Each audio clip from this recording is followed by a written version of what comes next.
Good morning. It is Charles Van Morgan. Welcome, welcome. It is the Charles Van Morgan Show. We're broadcasting live in the morning, but we may pop up anytime. So welcome. We are going to talk about socialism. We're going to talk about inequality, why socialism is so bad, why it's horrible, why it hurts the economy. But it's not what you think we're going to talk about socialism. We're not talking about the poor. We're talking about the socialism at the top. At the top, the super rich. You ever heard anybody talk about that? The socialism that's going on. The inequality, unfair inequality at the top. That's what we're going to talk about today. So if you've seen my screenshot, we need Mr. Bill Haslam to get off our back because he is the master of inequality. So we're going to talk about that this morning. We're going to talk about how the system is rigged and people getting something for nothing. They get something for nothing, and that's not right. And we're not talking about people at the bottom getting something for nothing. We're talking about people at the top. Imagine that. Somebody call it for what it is. A spade's a spade. A crook's a crook. A rich crook's a rich crook.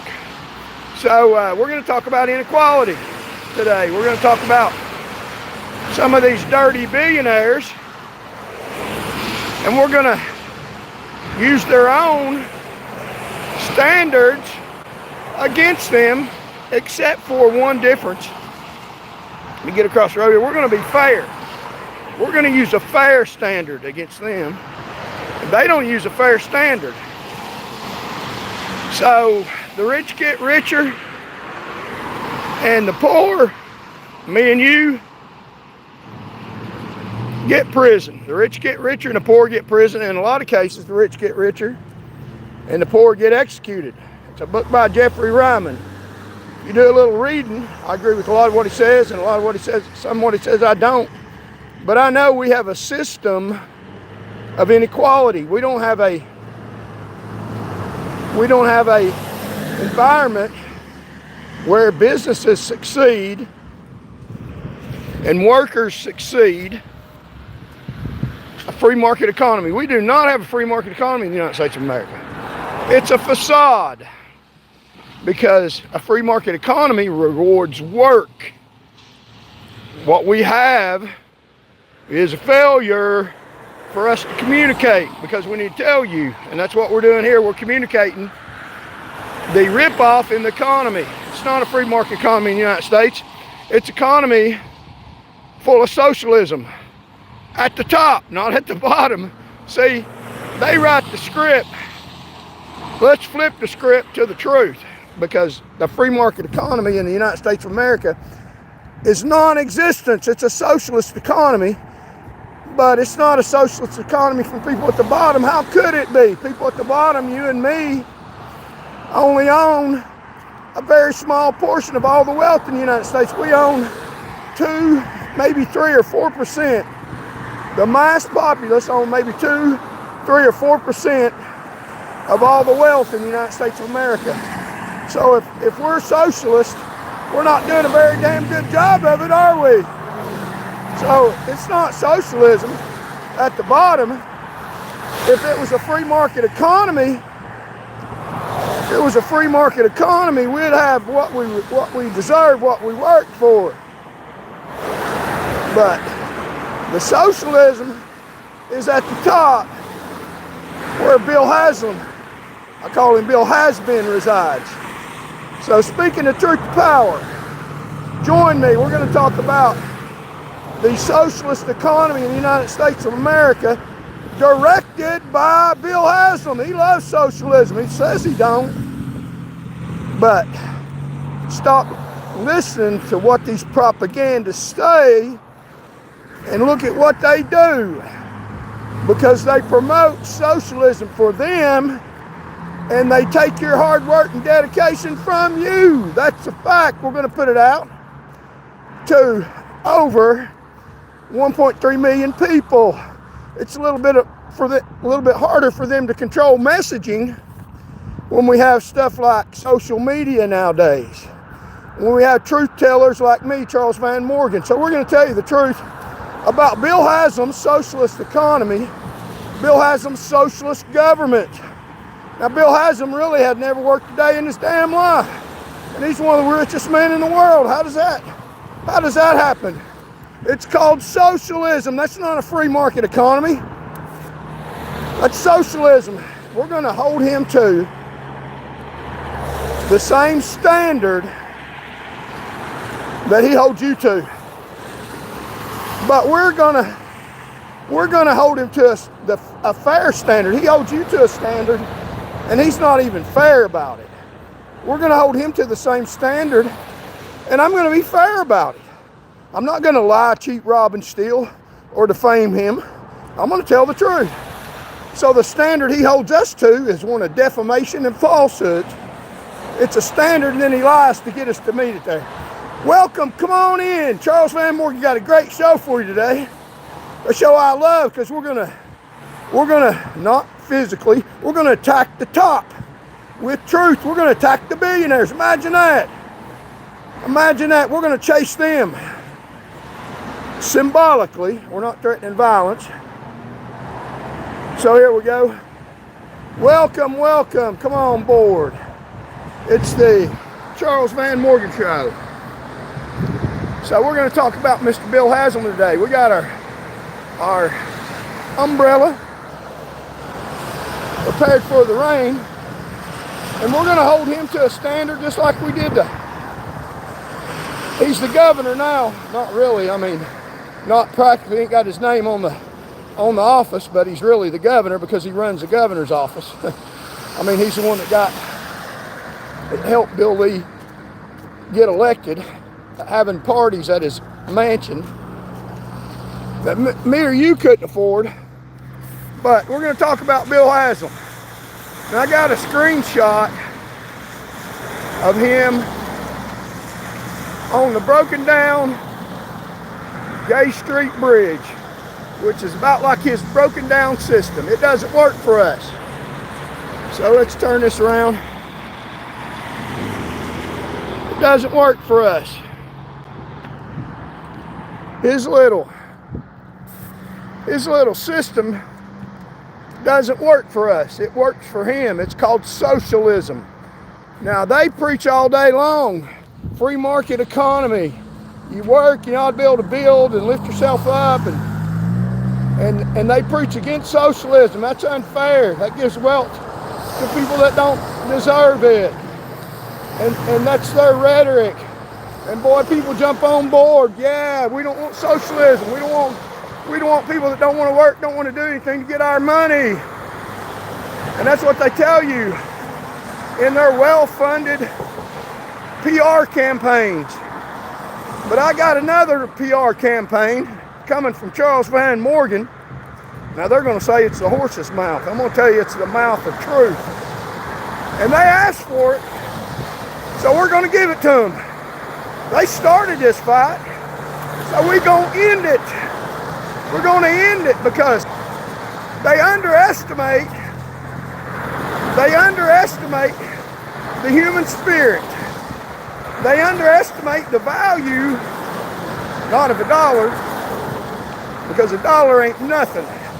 People's lives. A dollar is something that can help people's lives, but a dollar is nothing compared to somebody's life, compared to somebody's value in the Savior that I serve in Jesus Christ. In Jesus Christ's kingdom, a dollar doesn't matter. You're valuable. God knows you before you're born. In Haslam's world, it's your value according to the dollar bill you got in your pocket, and that's the way he runs things. And he don't have his dollar bills in his pocket. He's got your dollar bills in your pocket, in his pocket. Get off our back, Bill Haslam. Get out of our government. Get out of public influence. Because I'm about to tell the public about you. It's a fearful thing to be doing what I'm doing, because Bill Haslam won't come out here and hurt me. He's too much of a slime bag to do that. He ain't got the guts. He ain't got the guts. Have you ever heard the song? Have you ever heard the song by AC/DC? If you got a lady and you want her gone, but you ain't got the guts, and talks about hiring a backdoor man. See, I took criminology at the University of Tennessee, and I know about criminaloids. So that song by AC/DC, a lot of people don't know what it's talking about. Murder for hire. The professor at the University of Tennessee that I studied under was his emphasis, his major theme of study, he studied murder for hire. So he knew a lot about that. And he pointed out that song. I'd never thought about it before. But it's about murder for hire. And it talks about if you got a lady and you want her gone, but you ain't got the guts. And that's like Bill Haslam. He's got me and he wants me gone. I guarantee you he does. People in government power do. But they ain't got the guts. So they hire a hitman that they, detach. They can't be associated with. That's what they'll do. That's what they'll try to do. But I'm ready. We'll see how this thing plays out. But I'd be a damn fool not to think my life was in danger. Not from Bill Haslam directly. Bill has been. He'll hire a hitman because he ain't got the guts. He ain't got the guts. He don't like the blood and gore. He'll pay somebody else to do his dirty work, which is what he did when he was in public office.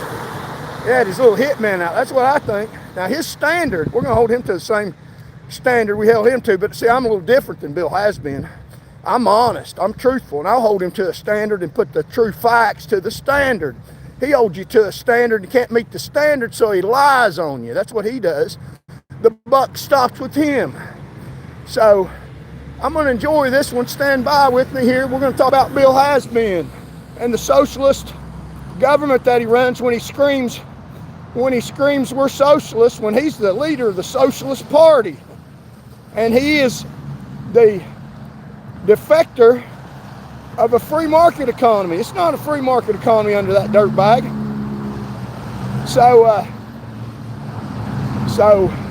like, share, comment, and subscribe if you like the message. What government fears, what Bill Haslam fears, he's got his millions to get out of lie. He's got judges to get out of lie. They adjudicate lies. All we got is each other and more of us than them. So subscribe, spread the message. What Governor Bill Haslam been, former Governor Bill Haslam, you might as well say he's the governor now. He's in power in the state of Tennessee with his money, with your money. He's not in power with his money. He ain't got no damn money. He ain't worked a damn day in his life, I don't believe. He's took your money after you've worked hard all day, stepped over bodies to make his millions. We're going to hold him to a standard that he held me to, knew or should have known. Knew or should have known. We're going to prove he knew. So he's the dirtbag that took from you the safety of the highways off the road. He eliminated highway safety basically by getting rid of people that protected people on Tennessee roadways and lied about it, spun it, used his little PR campaign to put out a hit on me. And I'll tell you how you did it now. The standard that he held me to was knew or should have known. He said I knew or should have known a car was off the side of the road in the dark, under a tree, even darker. That I knew or should have known. I'm supposed to know what happens before it happens. I'm supposed to know the future in the dark. An impossible standard, according to his own expert. Now, he took my job from me, and he took the leading DUI arrester, made the roads more dangerous off the road, and he knew, or let's hold him to the same standard, or should have known, he's over the highway patrol. And I know his successor that he bought into office, Bill Lee, knows, because I've told him indirectly, and I've told him directly through his Office of Internal Affairs, and we reported wrongdoing in state government by a person that causes mass fatalities, and he hadn't even answered us. So he knows. He can't claim ignorance. He's thinking that he can just ignore us. He can ignore me. I'm not important, you're not important. He's going to run his socialist government and take our dime. He's going to live off our money. So they live in a socialist government and preach free enterprise, free economy. But they don't have a free enterprise, free economy. We're going to tell you how that doesn't work for you. But the socialism gives them all the pie, and they love it, and they're going to keep it that way. What they hate is public information. Truth speakers like me telling you the truth, speaking the truth to power, and I'm not speaking to them. People think speaking the truth to power, and it might mean this to some people. Speaking the truth to power to me means speaking the truth to you. You're the power. This is the public's government. I know what they think, and they're not going to change a damn thing. They got their conscience seared. I'm speaking the truth to the real power. It's the people power. They don't own nothing, and they don't run nothing. We've allowed them to right now because they've lied, and I'm about to untangle their dirty creep lies. So the Charles Van Morgan Show. Subscribe. Help us spread the message. We're going to talk about the scoundrel, according to another billionaire, former Governor Bill Lee, and how he manipulates the system, gets super rich, and we're going to speak about inequality. He talks about inequality. He talked about it when he was in office, what he was doing to straighten out inequality. And then he's got his billions, he continues to get his billions by a system of inequality. That's like preaching about prostitution and then going and hiring a prostitute. That's what they do. And they hire these public relations experts to sell you a lie, stuff that's not true. So that's what Bill Haslam done. He's the master of manipulation, and he is responsible for a socialist system in the state of Tennessee. We're going to talk about some of the things him and his company have done and just tell you the flat out truth. And if he wants to be gone, then we're going to make it hard for him. More difficult. The more people, the more eyes on this video, the more eyes on the channel makes it harder for them to be deceitful, because we're getting truth out. So subscribe to the channel, spread it, like, share, comment, and let's get this message out about inequality. About inequality. Now this video isn't just about Mr. Bill Haslam, because it's about fighting for you. It's about fighting inequality. It's about fighting a system that he has built that will continue long after his death if we don't do something about it. And I don't hope for his death. He sure would like to see me dead. He has done pretty much the same thing to kill me by spreading false testimony, by bearing false witness, having other people bear false witness directly under his command, which is synonymous with murder. So he's already gave it a good shot. But guess what, Bill? I'm still here.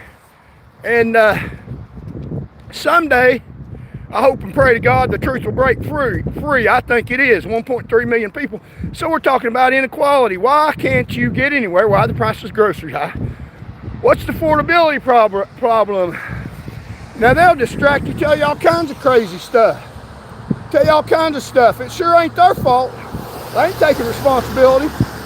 They live high on the hog. So here's a beautiful view of Knoxville. There's where a hospital used to be, except for the inequality. So he lives high on the hog. It's not their fault. It's not socialism. I'm telling you. Don't believe a damn word they say. You know how you can tell they're lying? When they open their damn mouth. That's how you can tell. I've been there, done that. Been in the trenches, fought the battles. I know what I'm talking about. I've seen what I've seen. And they ain't gonna lie to me and make me like it. I know what's going on. It's a system of inequality. And we're gonna show you how to straighten it out. So it's starting to rain. So we'll get this. There's a beautiful view of the city of Knoxville, and there's a broken down bridge right over there. There's this crooked courthouse where he's administering his society that benefits him. That's where they administer their socialism. Right there's the socialism capital, right there in Knoxville. It's the courthouse where they have dirty judges rule in their favor. There's your broken down bridge that is caused by their socialist courthouse. And that's what we're here talking about. So we're out here in the rain, got an umbrella prepared. We're talking about inequality. So in today's not capitalist society, it's not a capitalist society. They tell you it's a capitalist society, but it is not a capitalist society. It is not a free market economy. It is absolutely positively not. If it is, how does 1% of the population own about 30% of the wealth? That's not free market. They didn't work hard enough to gain billions of dollars. They haven't worked that hard. They're not worth that much. They don't move that much property. They don't cause that much benefit to society. They don't build the roads. They don't move food to stores. They don't serve you at counters. They don't do anything except for get your money, except for run a system of socialism. Now I know what they say. I know they say you can't equal the wealth, because if you equal the wealth, then that's socialism. That has never worked. That's what they say. Look at the system now. They say it's a free market economy. That's what they claim. They can put whatever name on it they want to. They own all the wealth, do nothing off your hard work, and they're even extrapolating more off of it. So it's not a free market economy.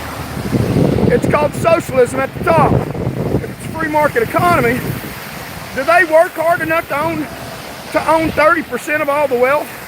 And then the middle income people own about 20%. And the mass populace, you and me, and all the rest of us in this quote unquote free market economy, own about 2 or 3% of the wealth. I mean, we're the ones. You can't tell me that the mass populace, the majority of people across the United States of America, across the state of Tennessee, don't work hard enough to only get 2% of the wealth. And the small minority at the top own 30% of the wealth, as compared to the mass populace that owns about 2 or 3% of the wealth, maybe at most 4. And they do nothing and own 30% of the pie of all the wealth in the United States of America. They're worth that much money? No, they're not worth that much money.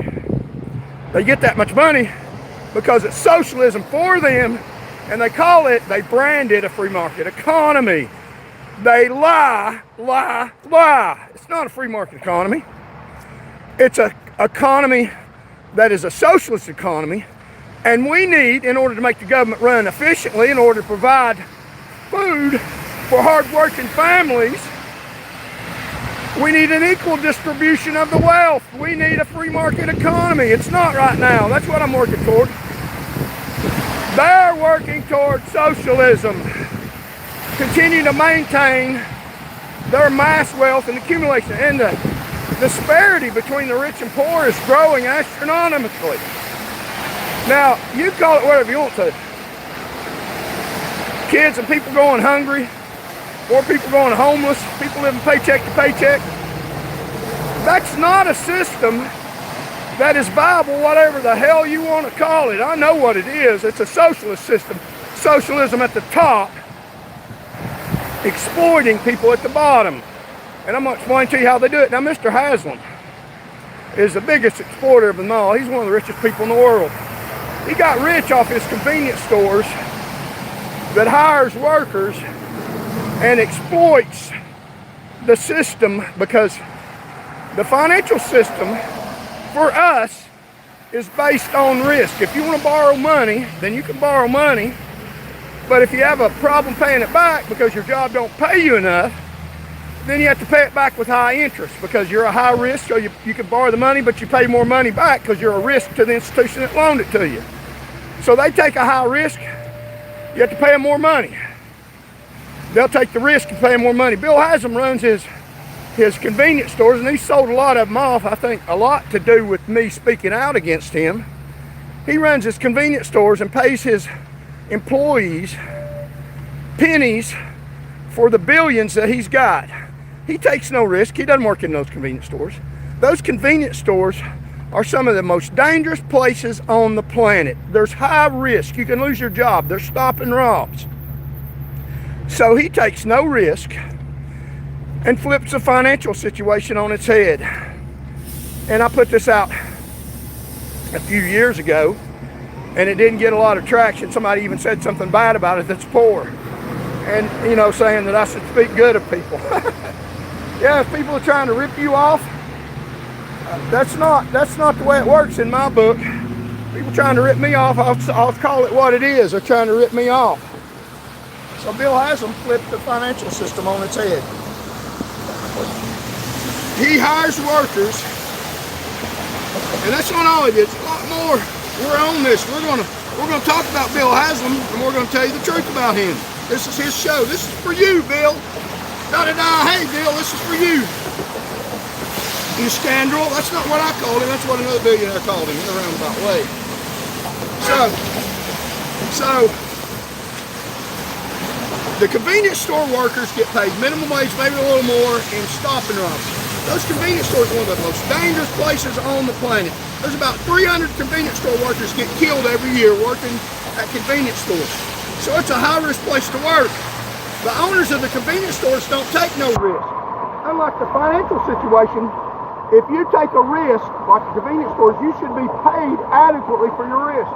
But he pays them basically minimum wage, doesn't provide security because security would cost him some money.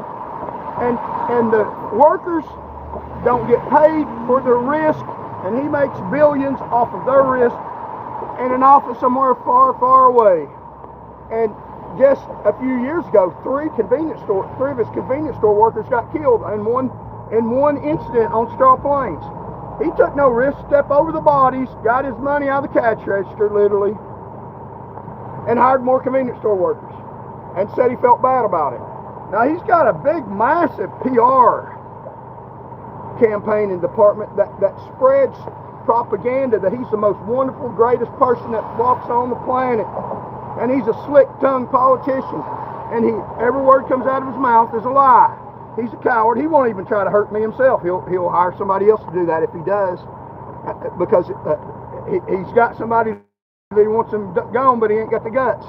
So he hires other people, and he has in the past do his dirty work, undetached from him. I don't know nothing about it. Yeah, you do, Bill. You know, he knows a lot about stuff.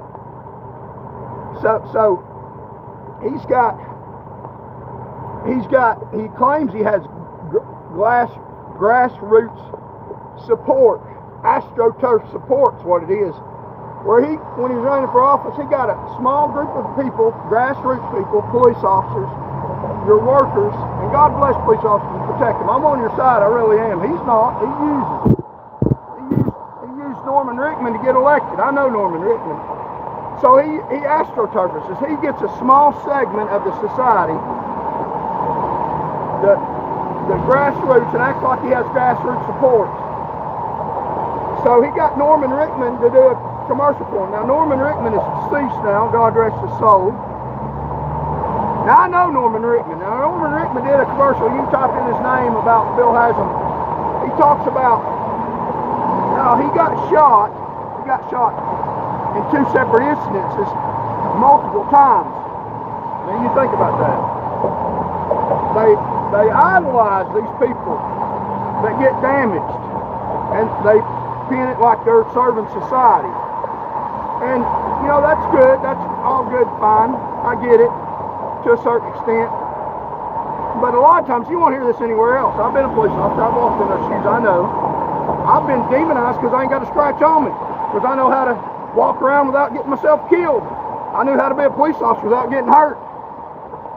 You might want to promote that because we're effective without having to take time away from people like you're trained in the academy to take care of us because we haven't handled things right. A lot of police officers get hurt because they didn't handle the situation right. A lot of police officers get killed, and this is the truth. Not all of them, but this is the truth. This is what nobody wants to talk about because we want to idolize people. We want to lift them up while they're stomping on us. A lot of police officers get killed because they're stupid. They did stupid stuff. They put themselves in stupid situations. You won't hear that anywhere else, and I'm not talking to all police officers.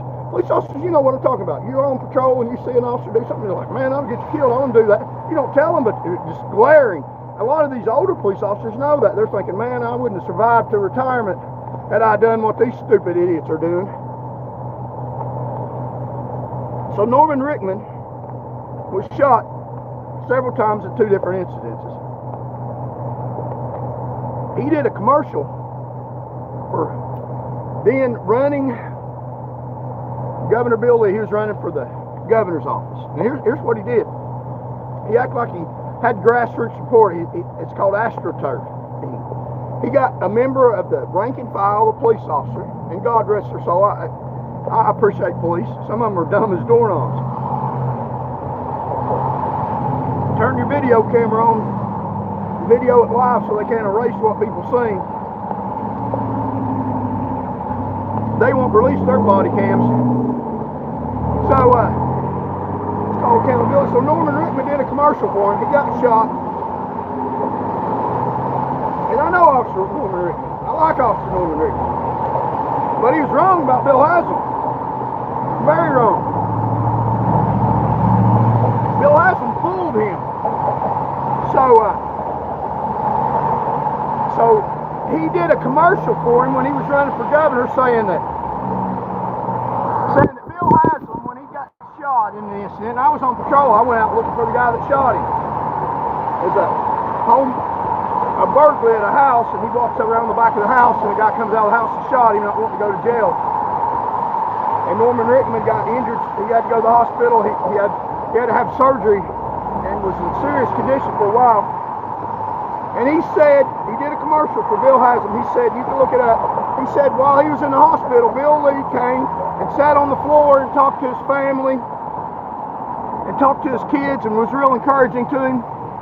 And that Bill Haslam was a good man and that he was a good guy. And, you know, pretty much promoting to vote for him because he got AstroTurf. He got a member of the public and went to the hospital and talked to his kids. You know, that's real convenient. I worked for Bill Haslam myself. I worked for him. He did not do that. He did not do that for me. I didn't get hurt. And I wasn't Norman Rickman because Norman Rickman was shot. Now I'm going to say this might make people mad. Hey, it's the truth. It's called freedom of speech. You can argue against me if you want to. I've been a police officer. I know. When I was a police officer, I took measures to protect myself. And I know Norman Rickman. I've met him. When I was on the University of Tennessee Police Department, he came down there and had a black man, and he had a picture of him that a man had a warrant for him, and the guy said it wasn't him. And he was arresting him based on a picture on a warrant, and back then in the 90s, and I remember the guy saying, that's not me, that picture's not me. And he said, that's not my name, that's not me. And I remember Norman Rickman saying, that's close enough, you're going. Slam the door and put him in jail. I don't know if it was him or not. I don't know how that turned him out, but I know Norman. I worked, you know, side by side on the street, and I'm not saying he was a crooked officer. He probably was close enough. I don't know, but I know him. Now, when I was on patrol, I wore a ballistic vest. I practiced self-defense tactics to be able to defend myself to stay alive, and did it daily, you know, almost on a daily basis, to be able to protect the public. You can't protect the public if you can't protect yourself. I can't protect me right now in this fight against the state unless I protect myself. And trust me, I do. You don't know. So Norman didn't wear a vest. Norman did not wear a ballistic vest. I wore a ballistic vest, was very talented in what I did, and I'm just telling you the truth. Norman got shot, seriously injured, and still continued not to wear a ballistic vest. Went to that call without a ballistic vest on. So we idolize people that get hurt. And I'm not saying that Norman Rickman wasn't a good man. I'm just saying that I wouldn't idolize getting hurt like that. Why didn't he wear a vest? Take care of himself. I did. Now, he can praise Haslam all he wants to. Haslam didn't need to come to the hospital where I was injured because I defended and took care of myself in order to be able to defend the public. So, and I know that's a bad incident, and I'm not running down Norman Rickman, but Norman Rickman was wrong about Bill Haslam. He's astroturfing. He's getting a rank and file police officer that's hurt, and everybody feels sympathy, feels sorry. Should have wore a vest. And we don't idolize the policemen that survived the fight. You know, maybe we ought to look a little more highly on them. They're surviving it too. And he did ultimately survive, but he had to retire after his second shooting and never wore a vest. I did. And he praised Bill Haslam. What a wonderful thing for Bill Haslam to say, oh, everybody's going to feel sorry for him, so I'll go to the hospital and I'll take care of his kids, talk sweet to his kids, and then have him do a campaign commercial for me. I mean, that's just astroturfing, rigging the system. When Bill Haslam fired me, took my job away from me, the fatality rate in Tennessee skyrocketed. He never once came by and said, we need to check and make sure that we're being fair with former Trooper Charles Van Morgan, that when we say he saw or should have seen the wreck, that is the facts. He didn't go to his IA people and say, don't lie under oath in court. He didn't go to his judge and say he needs a fair trial. He promotes judges. He didn't do none of that. He didn't talk to my kids. And that's going to be a problem for you, Billy, because I'm not a dumb, you know what? I can take care of myself, and I can take care of you, not with violence, with messages and voting. You got your millions to get lies out. I got this heart beating and soul enough to wipe you off the planet with the truth, not literally, but destroy your reputation literally to what it is. You are not a good man. You're not a good person. You lie to people just like the broken down bridge that you're standing on. You're a broken down man, and I'm here to point it out. So Bill Haslam, if you're a Republican, you think, well, he's a Republican. We need to vote for him. He's pro-life and all this. Bill Haslam spoke out against Donald Trump when he was running the 2016 election. Now, this is the arrogance of Mr. Bill Haslam. He thinks he's better than me. He thinks he's better than you. He lies. He has PR people to get your sympathy, like Arnold Schwarzenegger. Had sex with his wife, former governor of California, and having sex with his housekeeper, had 2 women pregnant at the same time. He hired professional PR people to reboot his PR to make him look like a good man. And they do it by diverting attention on something. They'll say, oh, I'm sorry, I'm so bad. And then they'll divert attention, talk about all the great things they're doing to rebuild their credibility. And shift the blame. If you did something wrong, admit it. And don't try to use that as an opportunity to make yourself look good in society. So Bill Haslam spoke out against Donald Trump right before the 2016 election. If you're a Republican, he's not even a Republican. Donald Trump knows this. So he said that he would not vote for Donald Trump because he wasn't a good person. He didn't have good character. That's the pot calling the kettle black. He doesn't have good character. Wow. And that's what he said as a Republican trying to get him not elected. And if you think about it, the arrogance of Mr. Bill Haslam, the public, me and you, and mass people across the United States of America voted for him to be the nominee for the presidency of the United States. We had already voted for him. He got the nomination for presidency of the United States.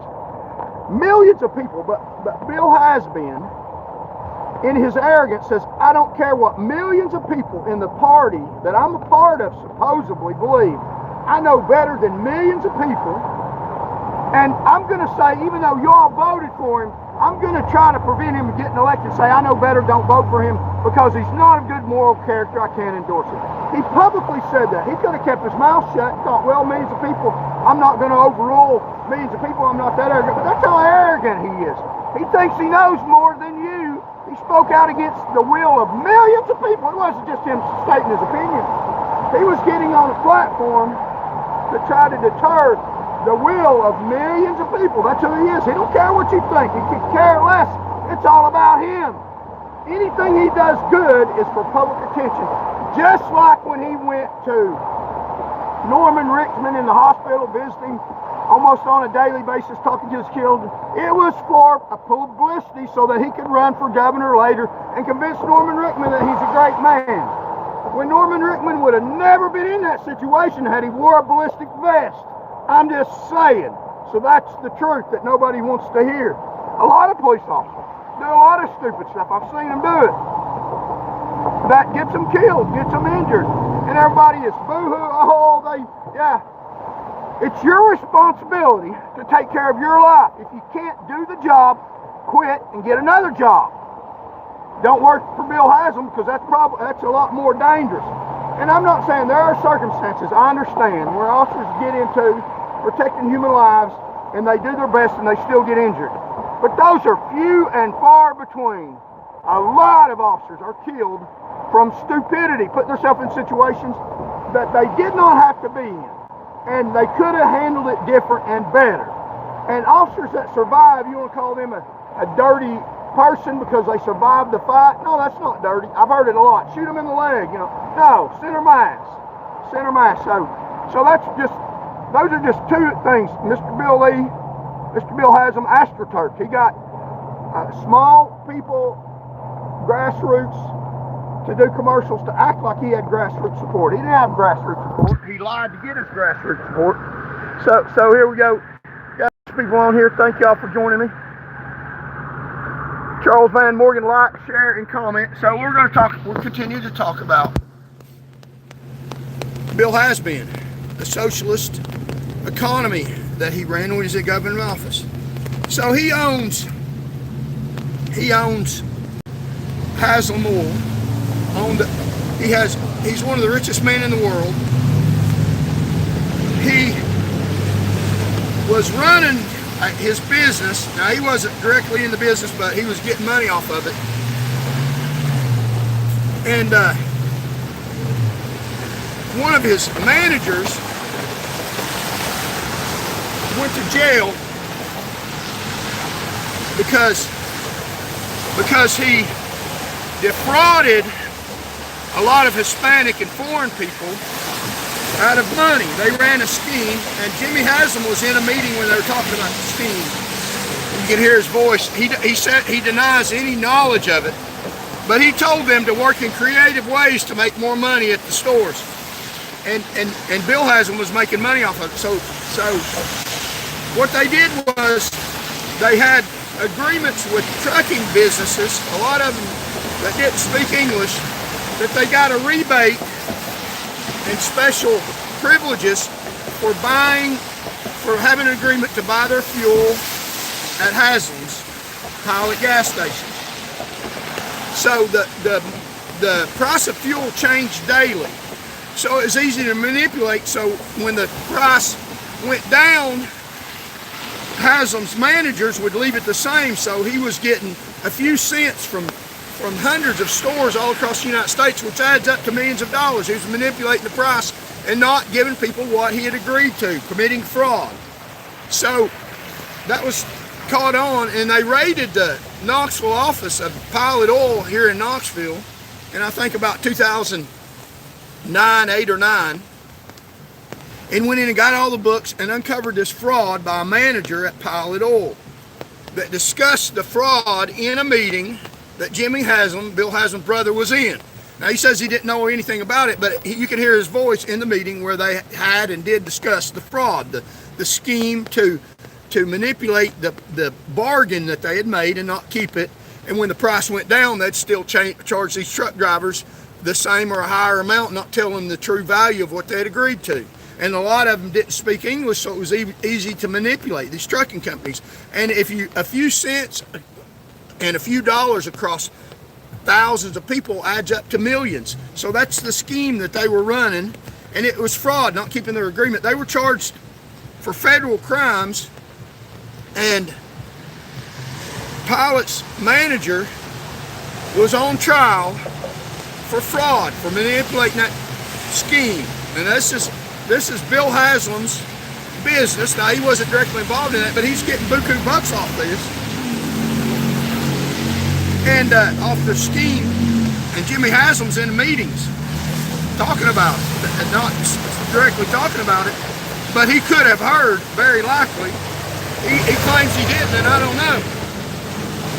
But his manager was brought up on federal charges because it's interstate commerce across different states of fraud, tried in federal court right here in Knoxville for fraud, for manipulating a price scheme to extract money out of people stealing it from them. And he claimed that he was too smart to do that. So in a court hearing, you can't bring up bad acts that don't have anything to do with the case, because people will convict you because you're a bad person. So you're only allowed to bring up relevant stuff about the fraud. You can't bring up other bad acts. Now, there are exceptions to this. The exceptions are if you open the door. If you open the door, then the prosecution can bring up bad acts. For example, if you are accused of assault and you're trying to prove, the state's trying to prove you assaulted somebody, and your argument is you're pleading not guilty, and you don't take the stand, you don't have anybody testify for you, the person gets on the stand and says they didn't do it, it says you assaulted them, and your attorney gets up and argues that, so how did they hit you, where did they hit you, try to weasel the way out of the assault and try to get you to say something they can rebut later. Well, he said it was this time and it was a few minutes later, so which one was it? You can't believe what this person says. But so you just challenge the witness that's saying you assaulted them, but you bring no evidence to say that you're a nice person or that you didn't do it, and you don't take the stand, then you don't open the door. The state can't bring up a case that happened 3 years earlier where you assaulted somebody and say, well, he assaulted me 3 years ago and he was convicted. Other bad acts, you can't bring it in, because the danger is the court will convict you because of other bad acts that taints you, and people will convict you based on the other actions that don't have anything to do with the specific thing. The exception to that, you can bring up other bad acts, this is important, look, follow me, is if you open the door. If you testify or have somebody testify that I'm a nice person, I'm not violent, I couldn't have done that, then you have opened the door for the state to rebut that and say, hey, he's not a nonviolent person. 3 years ago, he assaulted somebody else. Had you not opened your mouth and opened the door, the state can't bring that up in a criminal trial. So other bad acts are inadmissible, generally in a criminal trial, unless you open the door. And that's part of your, I'm not a violent person. They say, well, 3 years ago you were. Listen, we'll bring somebody in to testify and bring evidence that you are a violent person. Had you not ever testified that you're not a violent person, or bring witnesses in, they can't bring that other bad acts. So Bill Haslam's manager was at a party where he played a racist song and was making fun of African Americans, and a undercover TBI agent, they were drinking at his house, taped that song where he's laughing, going along, making racist statements, and even speaking bad about the Haslams, and making himself, he was a drunken fool, you know, just saying some racist stuff, singing a song by David Allen Cole at his house, and didn't know it was being recorded. And that's a bad act. He shouldn't have done it. Makes him look bad in front of the jury. So the prosecution gets a hold of that tape, and they want to show that as evidence that Bill Haslam's manager, Jimmy Haslam's manager, is a bad person, that he stole from truck drivers and he's a bad person. Look, he's a racist. He sings racist songs, David Allen Cole song. Got him on tape singing that. And they wanted to play that tape to the jury. And of course, Jimmy Haslam's manager objected to that because he didn't want him to hear him singing drunk a song by David Allen Cole. Made him look bad, and it's another bad act. So he objected. Other bad acts can't be admitted. But part of Jimmy Haslam's defense was he had people testify that he was too smart to commit that fraud. That he was a smart person, he could make money, otherwise he was too smart to commit that crime. So the state said, he's opened the door for us to show other bad act because he's saying he's too smart. So that's what his testimony. We can rebut that. He's not very smart. Listen to him. He's at his home drunk singing a racist song. Now, the judge just happened to be African American. So you got Bill Haslam's manager singing a racist song, the David Allen Cole song, in his house drunk, and saying that's one of his favorite songs, some people's, making racist statements. And the prosecution's trying to get it in. You normally can't put that in, but they're trying to get it in because it's another bad act, because they're saying, well, he opened the door, he said he's smart. We're showing evidence to rebut he's smart. Look what he's saying, he's not very smart. And it was an African-American judge, and the African-American judge let that evidence in under the pretext, well, he said he's smart, he opened the door. Had he not said he was too smart to commit the crime, they wouldn't have been able to get that evidence in there. So be careful what you open the door to. Open Pandora's box. So the judge let him in, African-American. Now what happened later is on appeal, and I figured this would happen on appeal, his attorneys argued that the jury was biased because of playing that tape that had nothing relevant to do with the issue at hand, was whether or not Jimmy Haslam's manager committed fraud and deceived these people out of their agreement. It had nothing to do with that. He was at his house drunk, and that should have never, the jury should have never heard that recording. And the appeals court in Tennessee, I believe, rightfully agreed. They should have never let that tape in. That's another bad act, and just saying that you're a smart person is not grounds to throw everything in the kitchen sink. So the case, as is in a lot of cases, because these richer billionaires get better attorneys, and they have plenty of time to set up 3 or 4 of them, 5 or 6 of them, stand around for hours on the clock trying to uncover every little rock to try to get a defense and try to make you appear innocent. So his case got overturned based on the African-American judge allowing him to play his manager singing David Allen Cole. So Bill Haslam hired a manager that ultimately got out of a crime at his stores that he was getting money off of, that defrauded the public and got out of it. So he spoke against the president nomination for millions of people. He's arrogant. He has a manager at a store that he's benefiting off, he wasn't directly involved, that's committing fraud, singing David Allen Cole songs. He was over the highway patrol when they took my job, and judges adjudicated in the governor's favor. So let's see how many people got in. Got quite a few. Thank y'all so very much. So that's what Bill Haslam did. Now, Bill Haslam sold his convenience stores to Warren Buffett just a few years ago. Many of y'all see it's gone to Casey's now. He's sold out. And I think it has a lot to do with me running him down, pointing out that you're hiring these convenience store clerks and stepping over bodies and getting the cash register.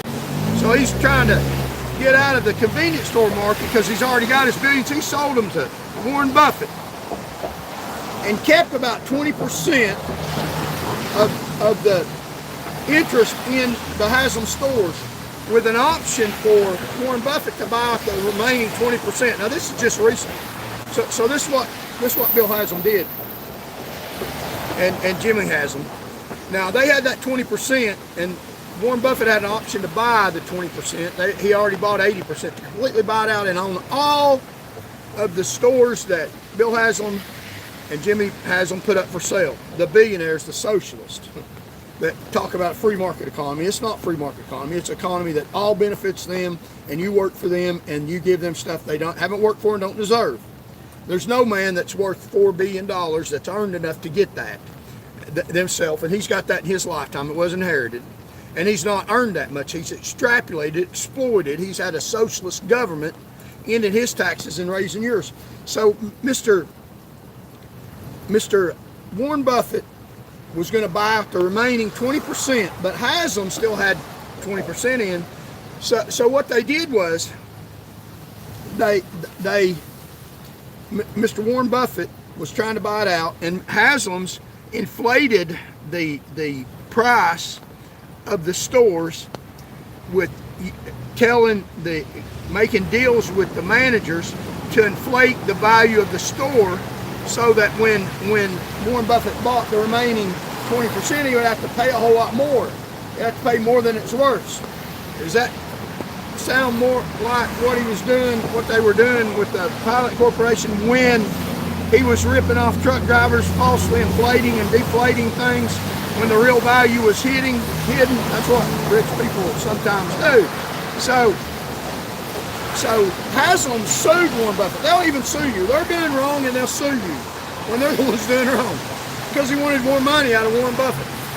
So he accused Warren Buffett of using a different accounting scheme to lower the valuation of Pilot Oil, the remaining 20%. See, Warren Buffett wanted that valuation to be low so he'd have to pay less for it, the 20%.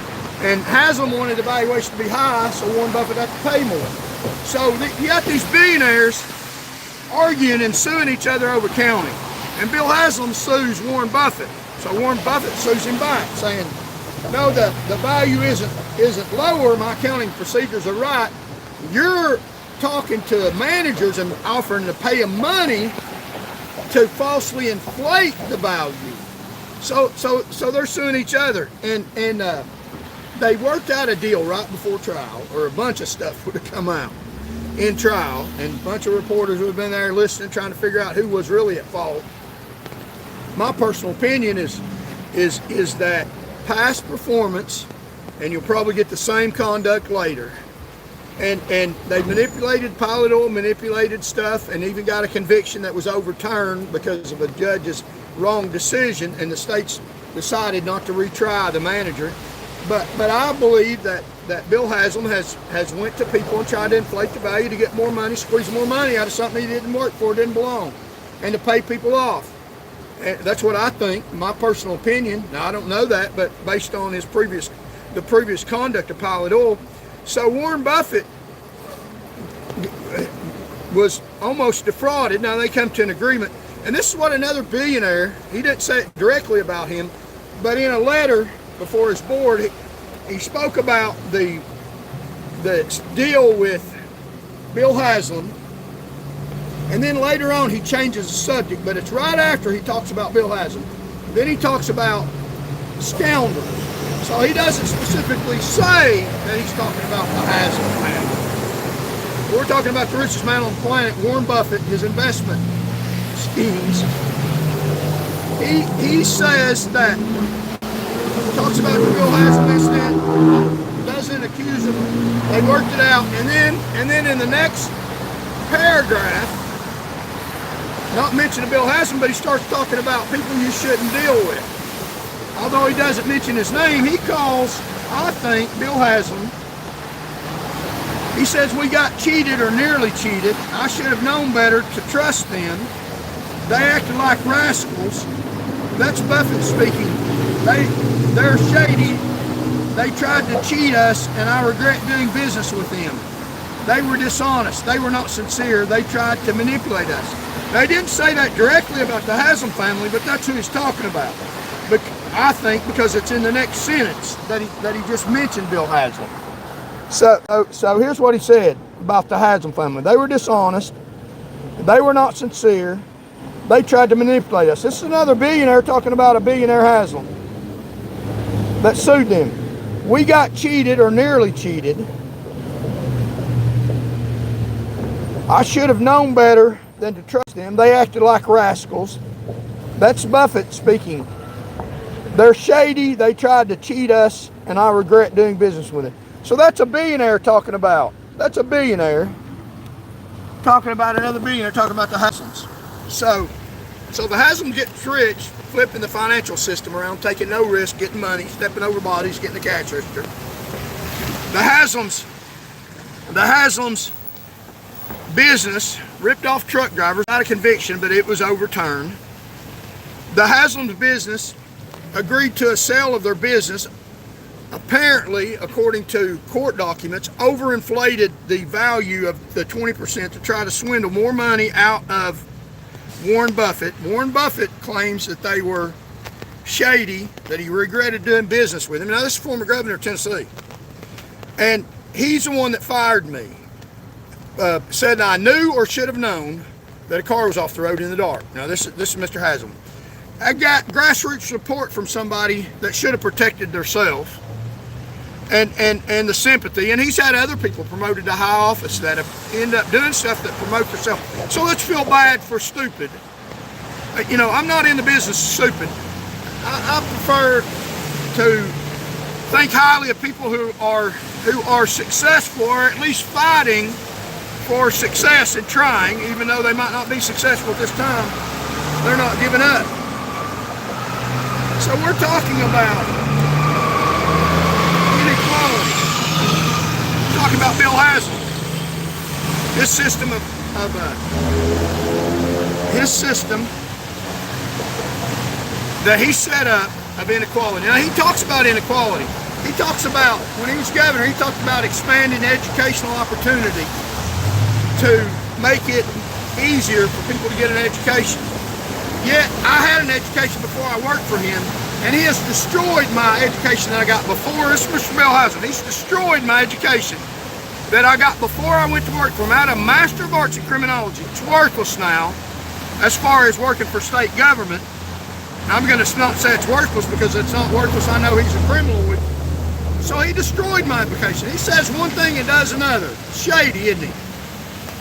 The education that I got after that he wrongfully tried to destroy my character, that he had people bear false witness similar to murder.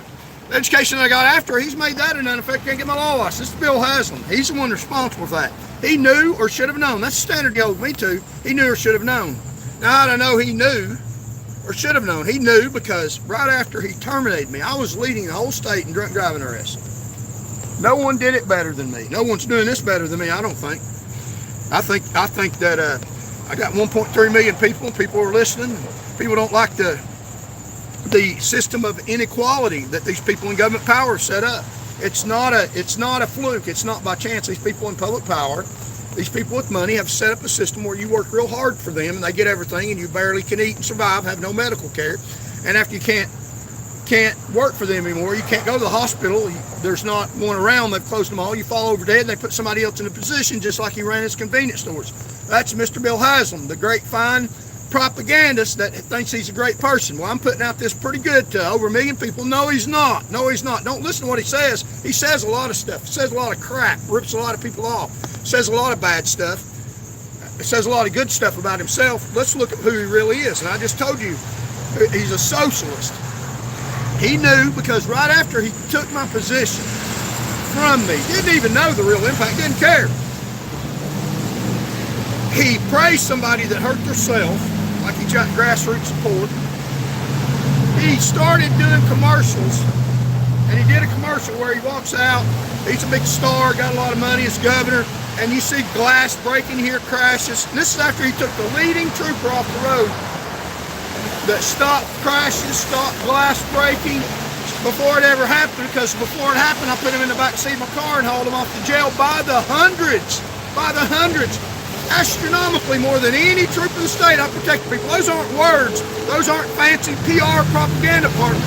And I never got a scratch on me. I didn't get shot like Norman Rickman. I had a ballistic vest on. I'm trained. I took a lot of people into custody that didn't want to go into custody.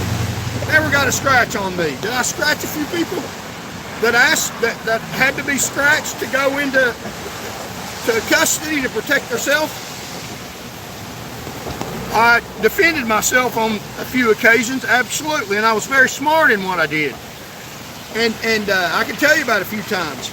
And did I about lose my life a few times? Yes, absolutely. But Haslam don't care about that. He cares about his dollar. He cares about a dollar. He's business. That's what his dad. He's all business. I care about people. Jesus cared about people. So claims to be religious. He's real religious. Ain't got much in his heart, I don't think. But he started doing commercials about seatbelt usage and saying that wear your seatbelt, we care about your lives. Well, at the same time, during the same period, that's just right when he took my job away from me, seatbelt use does not cause innocent third parties to get killed unless you're not seatbelting your children. Seatbelt use is not the cause of mass fatalities all across the state of Tennessee. The cause of mass fatalities all across the state of Tennessee is inept law enforcement and inept government. They're taking people off the road that do their job to make money to keep them from retiring at full pay, and giving money to inept people and hiring young people that don't know what they're doing and putting them in positions before they're fully trained. That's why you have situations like in Maryville where a state trooper runs into a Maryville city officer and on a motor and cycle and hurts him and puts him in serious condition. They're running into each other. Had you had older officers, I guarantee you that trooper that ran into that person is not an older officer. I don't know yet, but I'm predicting he's a young officer. He's a young trooper. And the trooper he hit's not that old either. So they're getting rid of their experience. So after he got rid of me, I know he knew because he starts doing commercials about road wrecks. But gets it wrong. It's not seatbelt usage. It's drunk driving that kills people, Mr. Haslam. You're responsible for it to this day because you perpetrated an environment of socialism to where people are killed. The fatality rate's up 45% on Tennessee roadways. Troopers are arresting people that are sober. That does a lot of good. So what we're talking about is Mr. Haslam, so he knew or should have known. I know he knew because he did a commercial combating the same thing that I was fighting, but not even getting it right. So we're talking about inequality. Inequality is the unfair difference between people or groups in terms of opportunities, resources, and outcomes. So Mr. Haslam has an unfair difference in opportunities and outcomes, and he exploits. In health care, he's got the best health care. Look how old his dad is. How old do you think you'll live without being able to go to the hospital? In opportunity, he gives people opportunity in the highway patrol that worship him that don't deserve the opportunity. In wealth, by promoting people that shouldn't be promoted. Economic inequality, the gap between the rich and the poor. His gap has went up. He's gotten more millions, more billions, while you have gotten less and less. You can't even buy food today because of socialism. He calls it a free market economy. He's a businessman. It's not a free market economy when you're exploiting truck drivers. It's not a free market economy when you got your boot on people's neck and you won't let them get up no matter what you do. It's called socialism. The socialism is at the top, not at the bottom. He's the socialist, and he calls it a free market economy. If it was a free market economy, the top tier would not own 30% of all the wealth in Tennessee, and the mass populace, the millions and millions of people, own only 3 to 4% of the income. If it was a free market economy is one where people get paid for what they do, for how they carry society, for the benefit of work. His socialist is he gets something for nothing. And how does he do it? He got in public office and raised your taxes and lowered his and ended his. So, and I know this because sociology, lack of equality, difference in status or value between people or things. Now that's what kind of society that he presided over when he was governor, and he still has his foot in the governor's door. He had a party at his house to elect Bill Lee. He's got Bill Lee in his pocket. So let's see how many people got in here. Enjoy the view. He's got Bill Lee in his pocket. He's got so having a fundraiser at his house. Lack of equality, difference in status and opportunity between people or things.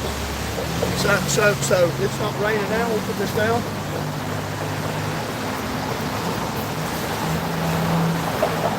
So we're talking about inequality. Why are things not equal? Hello, because people at the top are squandering all your money. Sociology, the unequal distribution of resources, opportunities, and social status within society, often structured into a systematic hierarchy. And your government is robbing you, rigging the system in their favor. They're robbing you, calling it a free market economy, calling it laissez-faire economy, but they're running a socialist economy. So it's in my own handwriting. Your government is robbing you, rigging the system in their favor against you. It's that simple. Your government's robbing you. Mr. Haslam robs you. So Warren Buffett, the man that called Haslam a scoundrel, not directly, indirectly, said he shouldn't have dealt with him, that he wasn't an honest man. Warren Buffett, one of the richest men on the planet, that sued Bill Haslam, admitted that Warren Buffett admitted there's class warfare between the have and have-nots. All right, but it's my class, the rich class, that making war, and we're winning. Net worth was $160 billion. Berkshire Hathaway's the company he owns. So even Warren Buffett, the one that sued Bill Haslam, the billionaire suing the billionaires, admitted that, and the billionaires were just arguing over a few $1 billion. It wasn't a big deal to them. They're fighting over their pennies. But Warren Buffett admitted, the billionaire, $160.2 billion, that there's a class warfare going on. He's rich, he knows, and it's his class. The billionaire is fighting us. They're keeping us down. They got their boot on your neck, and they won't let you get up no matter what you do. So there's a warfare of inequity. I want a society, and that's what I'm trying to tell you all, and there's more of us than them, a society that is equitable, a society that is fair.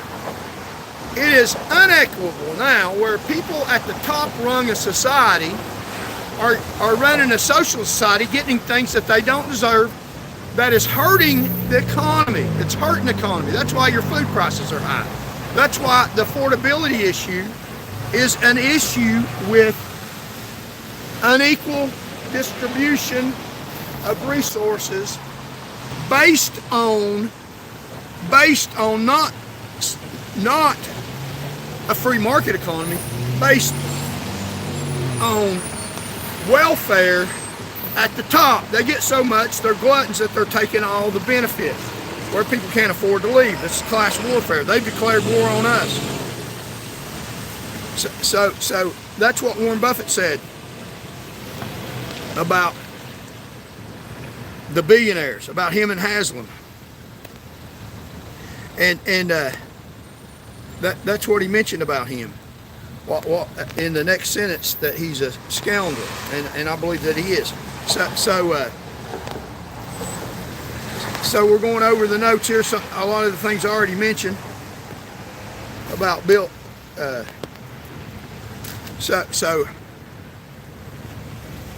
Now, Jimmy Haslam's manager got out of his criminal conviction, and this is important because we have the Constitution too. Rich people have a right to the Constitution. Poor people got a right to the Constitution, and that's the problem. We don't get our constitutional rights. We got to fight for them. So that's the warfare. They're trying to take our constitutional rights. So Jimmy Haslam's manager, got out of his criminal conviction is overturned because of the Constitution. Because you got a right to a fair trial. That's in the Constitution under due process. So the judges adjudicated on appeal that Jimmy Haslam's manager did not receive a fair trial because evidence was entered in the trial that should not have been entered. So based on the Fifth Amendment in the Constitution, his due process rights were violated. He didn't have an unbiased trial.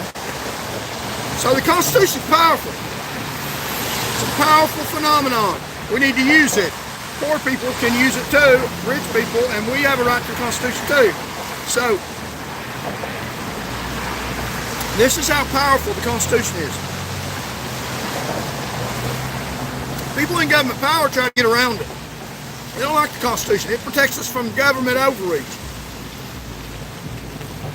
They use it all the time to their advantage. We need to start using the Constitution to our advantage. One of the constitutional rights is First Amendment freedom of speech, what I'm right here doing right now. So another instance of a rich person, constitutional rights. Bill Cosby was accused of putting women to sleep and raping them.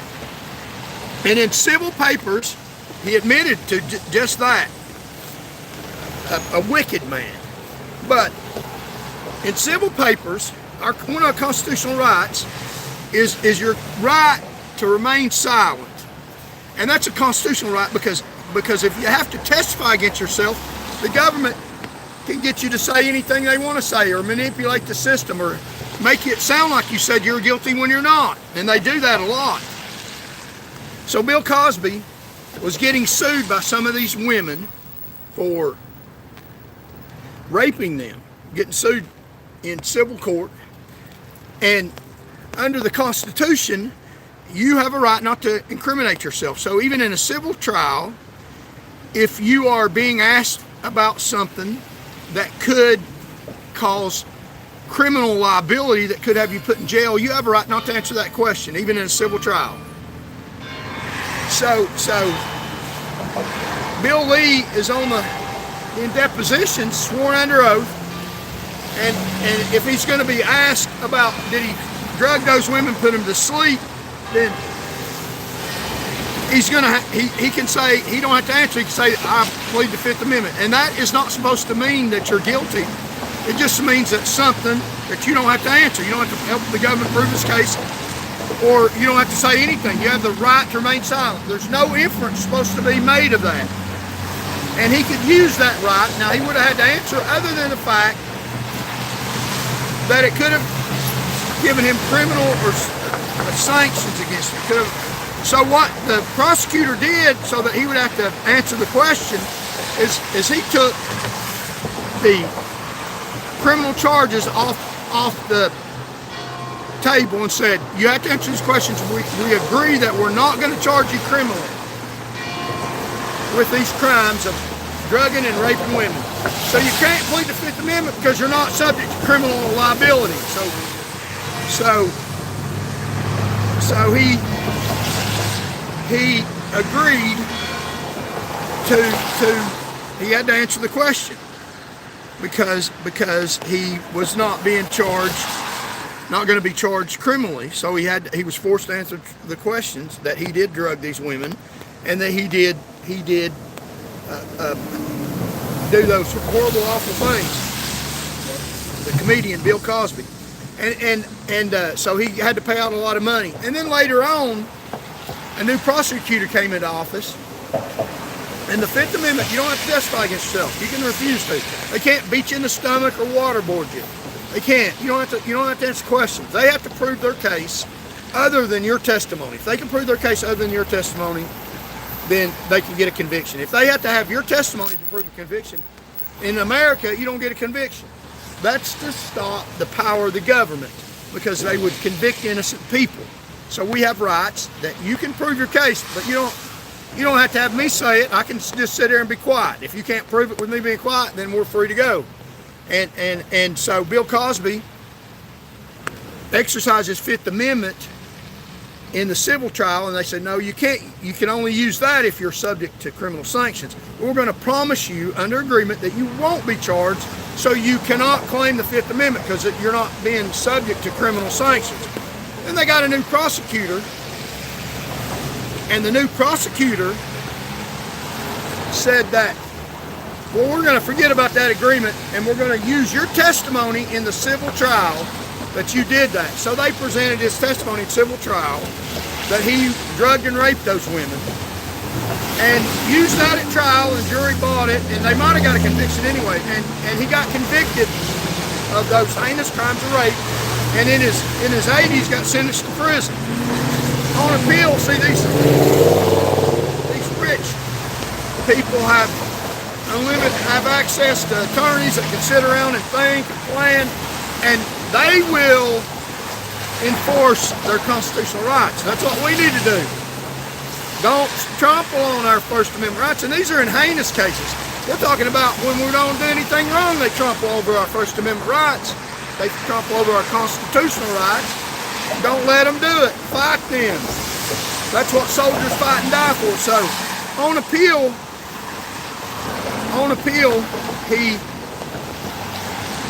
he argued that they violated his constitutional right, that they violated his Fifth Amendment right, that he was compelled to testify against himself, because he testified against himself in the civil trial. And they made him testify in the civil trial against himself because he had to answer questions, because they said, we're not going to prosecute you. And then later, they used his testimony and put the criminal charges back on the table. So that, according to appeals court in Pennsylvania, violated his Fifth Amendment right. He was compelled to testify against himself. And he was. That's just. That's a just decision. Because if you let him get by with that, even as heinous as it is, then they'll use any trick in the book to get around the Constitution. They should have never took that off the table, agreed to, and then he'd testify and then have it put back on. So the Constitution is important. Just like in the case with Bill Haslam's manager, he got off on a constitutional violation. So the Constitution is important. These rich people trample on our constitutional rights. Let's don't let them do that. The governor trampled Bill Lee when he was in office. He was asked about public information. So they want to force us to say stuff. They want to trample on our First Amendment rights. But they don't want to have no accountability. Governor Haslam stated in a questioning when he was a governor, and said that pretty much outright, that he did not believe that the government should have to be accountable and should not have to produce records of government functions in every situation. That there are some situations that they don't have to produce public records. And he used one example: if a business puts in a bid to do business with the state of Tennessee or the city of Knoxville, then they don't need to, the public don't have a right to that information. And yes, they do. So he believes in government power and government overreach. He doesn't believe in your right to run your government. He believes in the oligarchy. So these people that speak up against them, like me, they try to discredit us. And this is what William Tilley, his research said. Social identity clearly plays a key role in swaying public opinion. So their hierarchy plays a key role. Discredited individuals and groups find it difficult to gain a sympathetic ear. That's me, I'm finding it difficult. Whereas prominent former governors and legitimized persons, for example, scientific experts and religious leaders, more easily capture an audience, and also governors. Those attempting to reverse a criminal stigma, that is, to alter the public determination of a given practice, such as marijuana use or prostitution, find the task extremely difficult, for they appear to have a self-serving interest in changing the public's mind. So what I'm saying is not marijuana use or any of that. What I'm saying is these people in power that are running a socialist government try to discredit me because I'm saying that it's not a free enterprise.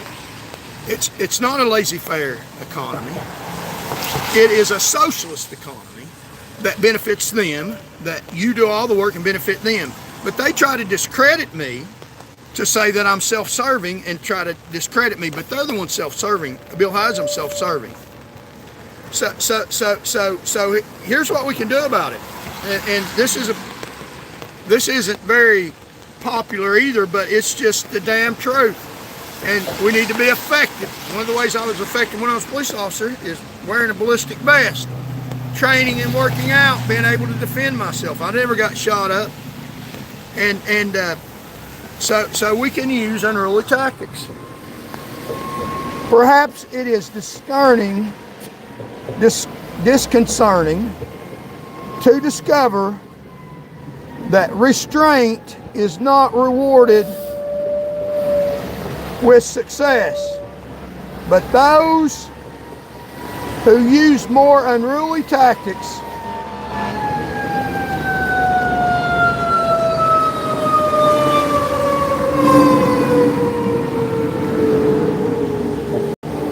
primarily in situations where public sentiment neutralizes the normal deviance of the action, thus reducing the likelihood and effectiveness of counterattack.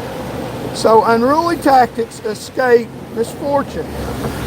So if I seem a little unruly and pretty aggressive and loud speaking and pretty flamboyant, it's because unruly tactics work. Being quiet and trying to work with them is not going to work. It's not going to work. This is why they tried to, does violence pay? And I'm not saying we use violence, I'm saying we use being unruly. They use violence against us. Does violence pay? Violence outcomes excluding displacement groups. So they own the government. He's a former governor. Does violence pay? Am I prepared? Am I ready to conclude that violence behavior works? Not quite, or at least not in any simple fashion. My education is not due to simply the small number of cases involved and the real possibility of sampling error. It is easier to say what those data refute than what they prove. Specifically, the data undermine the following line of thinking. Violence is the product of frustration, desperation, and weakness. It is an act of last resort by those who see no other means of achieving their goals. In this view, the challenging group frustration by his inability to attract a significant following. So in this group of people that use violent tactics, 83% gained acceptance. Now, I'm not saying use violence, I'm saying being unruly. And in this, 100% gain new advantages. So being boisterous and getting on YouTube and stating the truth and presenting the truth is effective. Now, they arrested me because arrest can deter a positive outcome because it brands you as a bad person. That's what the governor's done. We need Mr. Haslam to have a jail photo for some of the crimes that he's committed, and I believe that he has. So we are spreading our message through Trenton Gazette. We put an ad in Trenton Gazette advertising our campaign. We put an ad in, here's the campaign literature. Friends calling friends, beats bought elections. 2022, money to advertise for the movement. So we put this flyer on thousands of doors. Tennessee Judge Davis, Frazier, and McBride cover up courtroom criminal action by their buddy Judge McMillan violating the Constitution, interfering with people's campaign for governor. So we're putting out a message, and they violate our constitutional rights. And we went all over the state and got signatures. We went to all counties in Tennessee, fighting Mr. Haslam, fighting these road judges. They own the courtroom. Tail lights on. A judge ruled that there's tail lights on. So Mr. Haslam owns the judges. Give me liberty. Give me liberty or give me death. Mr. Haslam owns the judges. Find one person, share this video with them, tell them this is why Tennessee needs truth tellers. Go vote. So that's the message for people to vote. Corporations, Tennessee government and big corporations controlling outcomes. Corporations hire political operatives to destroy critics. That's what they've tried to do to me, destroy me. They fund attacks, smear campaigns, and planted news. They protect bad actors. Everything looks official, but it's bought and paid for. These judicial decisions are bought and paid for. They look official. A judge said it, so it's official. The judges are bought and paid for. The judges are rogue. They rule for the governor. They rule for what Bill Lee tells them to rule for. They rule for what Bill Haslam told them to rule for, because Bill Haslam promoted these judges. And they, in order to get higher position, that's socialism. In order to get higher position, it ain't about working and telling the truth. It's about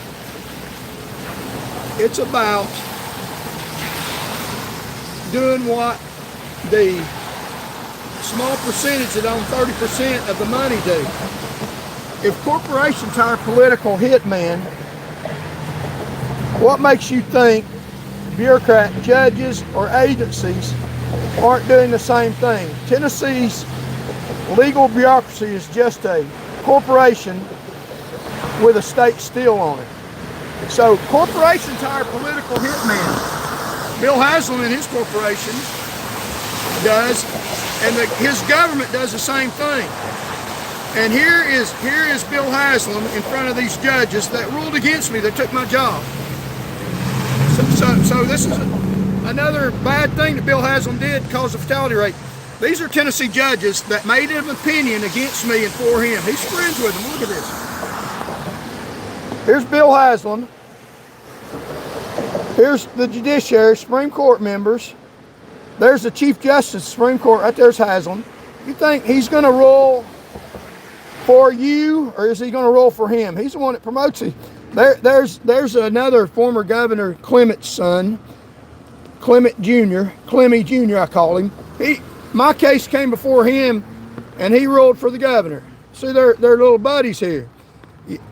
You rule for him, he promotes you to higher judgeship.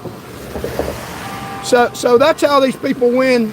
They own the government. They own the government. This man here, his money, the Constitution doesn't own the government. The Constitution, he owns the government. He says what the Constitution is. He tells them when they can violate somebody's right and when they can't, not by adjudicating the Constitution, by adjudicating in his favor, the way he wants it done. And he's promoted all these people. See, he's sitting at his little king stable here. King Haslam. King Haslam. King Ripoff. King Scrandrel, according to another billionaire.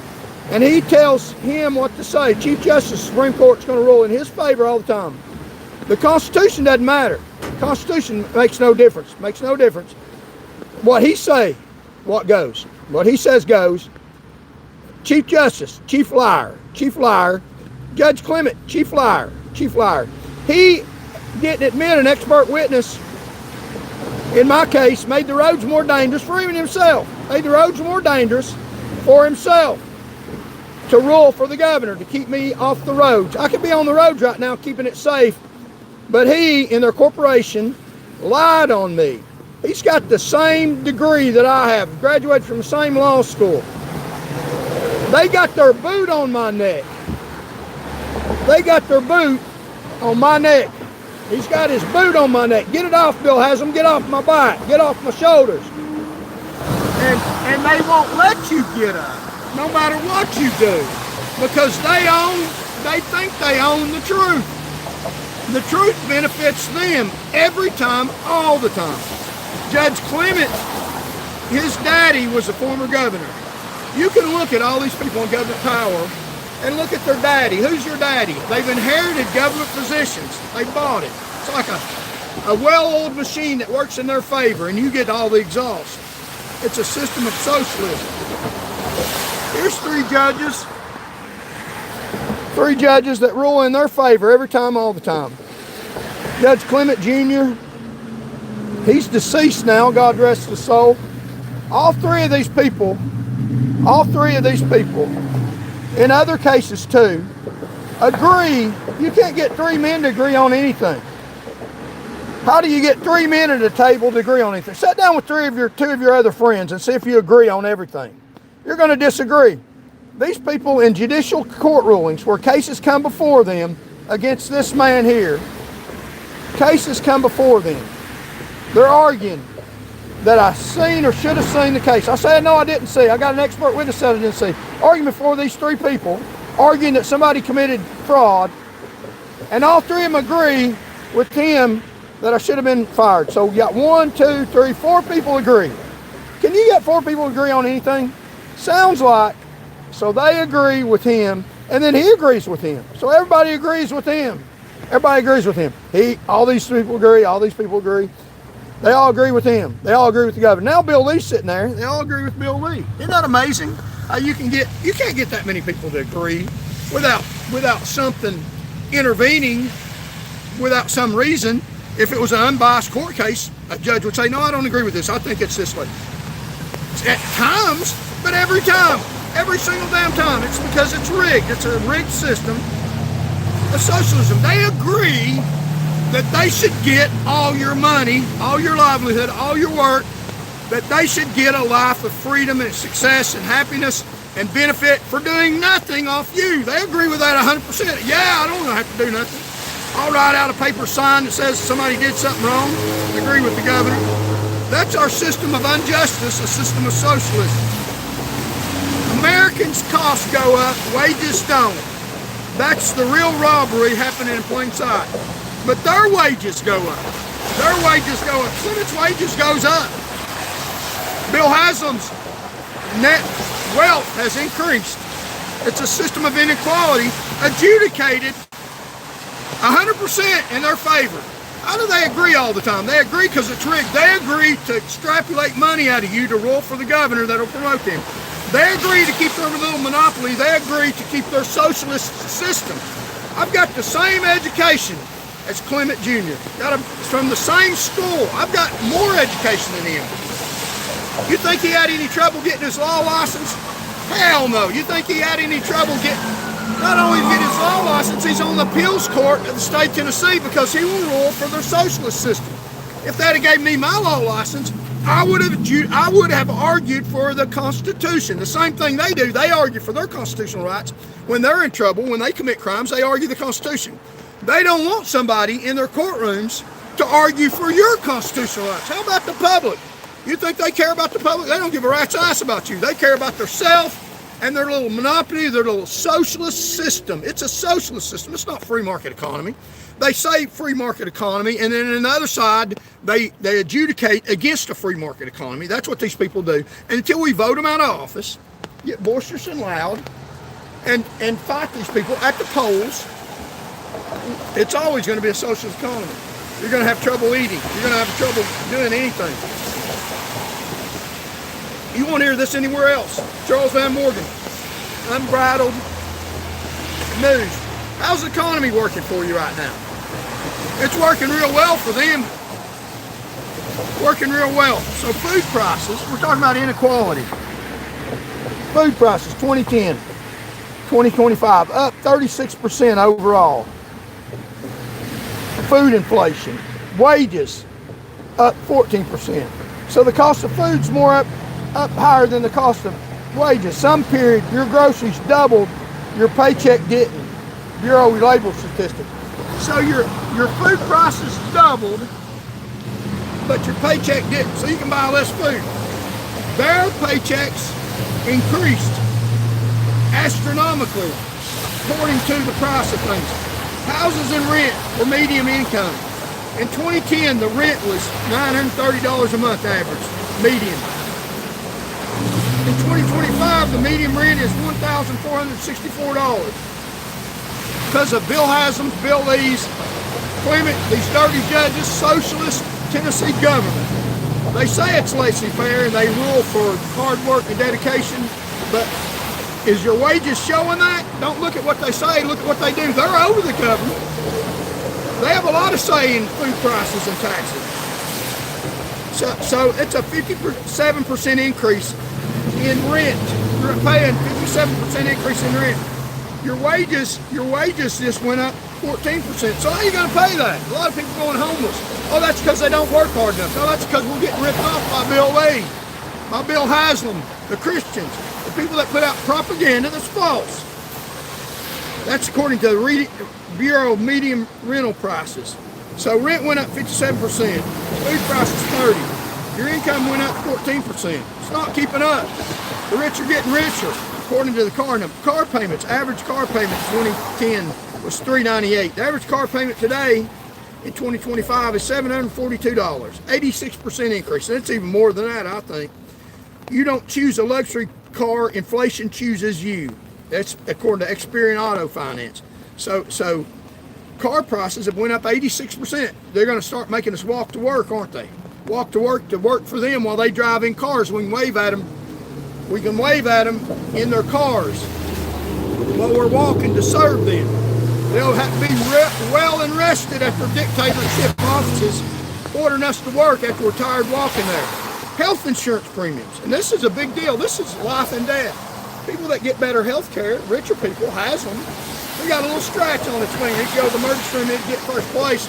They'd treat him to the nth degree, have the best doctors and the best x-rays and everything. You go in there, you have to wait for hours. You'll die in the waiting room sometimes. They close down hospitals. You have to drive 45 minutes to get to one of Haslam's. He was in the government, he closed down hospitals. They closed down more hospitals under Bill Haslam per capita than any state in the United States. That's Bill Haslam, the billionaire. But it's not a socialist government. It's a laissez-faire government. It's a capitalist where the harder you work, the more you get. The harder you work, the more he gets. The harder you work, the more hospital he closes down so he can get more money. Good man, ain't he? Norman Rickman says he is. I don't think so. I worked under him. He did me dirty, tried to destroy my reputation, my career. Well, guess what, Billy? I fight back, boy. The difference between me and you is I got something you'll never have. It's called the truth. The truth matters, has weight and value. I'll stake my life on it. I think that it does. I believe we can beat you with the truth. Spread this message. 1.3 million people ain't going up. Let's get it to 2 million people in the next few days. If I get it to 2 million people, I might run for public office again to correct some of this injustice, to get rid of the socialism at the top. That's like a leech, that's a mosquito that's draining the society lifeless. So, insurance, health care premiums, 2010, $13,770 a family plan. 2025, $24,900 for a family plan of health care. That's just so you can take care of yourself and your family and your loved ones. That's up 81% increase. What has happened in the medical care that stuff has to be up 81%? Should be cheaper. Stuff is being easier made. There's more knowledge. There should be more access, and the cost of health care should be going down or at least stay the same. 81%. That's not a fluke. That's by design. That's on purpose. That's on purpose. That's the mass population that owns 4%. Their cost of living's going up, and they ain't getting more than 2%. The separation is going down. And Mr. Bill Haslam and his entourage, his liars and his flunkies and his reputation destroyers, his people that bear false witness. I'm not bearing false witness. I'm telling you the damn truth. Every bit of it. Like drinking water out of a fire hose. If you get my means of operandi, because there's so much to tell. The government, people in government power, Mr. Haslam's a ripoff. Even another billionaire told you that. So wages have went up 14% according to this, and health insurance is up 81%. How are you going to afford to stay alive on the planet? That's outrageous that they've done that to us. It's people at the top. Get mad as hell at these liars. They want you to get mad at hell at us. They lie. Suspicious stock trades, public legal disclosures, nothing speculative. Marsha Blackburn, Tennessee, bought Pfizer stock before vaccine rollout. That's the next person that's running for governor. And if she's probably the best one on the ballot. The best one on the ballot bought Pfizer stock before the vaccine rollout, voted in a way that benefited pharma Marsha Blackburn, she's probably the best one on the ballot. The next governor candidate is probably going to win unless we do something about it. Contact her, ask her about her stock buying, ask her about her wealth before she went into office and now. I bet Bill Lee endorses her. They say the system isn't rigged, but the stock disclosures say otherwise. Yeah, it is. Socialism. They get rich off nothing. Tennessee Ethics Commission Financial Disclosures, where I got that. Follow the money. Or Tennessee Finances, where you can get a lot of this information. Corporate donation records. Amazon, U.S. Both parties, Pharma, Big Pharma, 90 billion lobbying, donates to 300 plus politicians, open secret.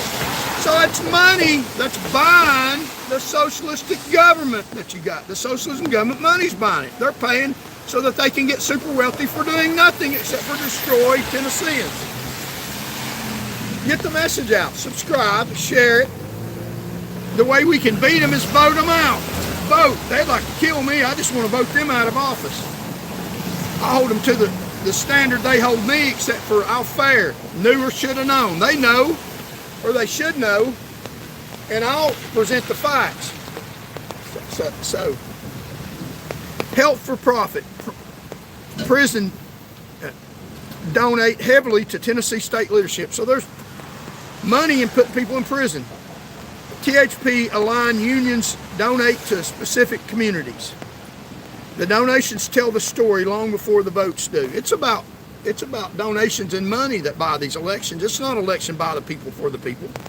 It's donations by the rich for the rich, buying their reputation, astroturf, and buying the election. Marsha Blackburn, before she took office, she had $350,000. Now, she's got $12 million. So she's got rich by buying public office. So buying public office is automatic increases your income. It's supposed to be public service. How do you reconcile that? They go into office to get super rich. They go into office to get rich. They're not going into office to serve you.